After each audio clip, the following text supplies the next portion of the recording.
Als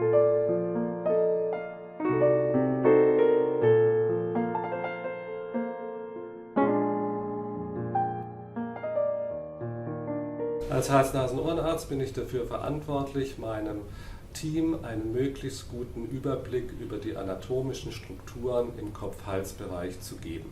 Mittels eines kleinen, flexiblen Endoskops kann man wunderbar, fast schmerzfrei von der Nasenspitze bis zum Kehlkopf alle wichtigen Strukturen genau beurteilen.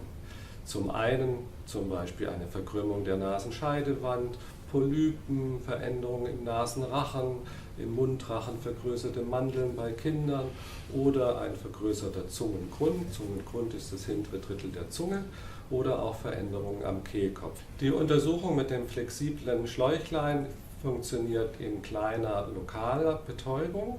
Da wird ein bisschen Spray in die Nase eingesprüht und dann kann man völlig schmerzfrei alle Strukturen untersuchen. Wir schauen nach der Verkrümmung der Scheidewand, wir schauen nach den Veränderungen im Nasenrachen, schauen, ob Polypen da sind, schauen, ob vergrößerte Gaumenmandeln da sind, ob das Zäpfchen zu lang ist, ob der Gaumenbogen straff ist oder schlaff ist. Und schlussendlich Richtung Kehlkopf, was macht der Zungengrund, also das hintere Drittel der Zunge und der Kehlkopf als solcher.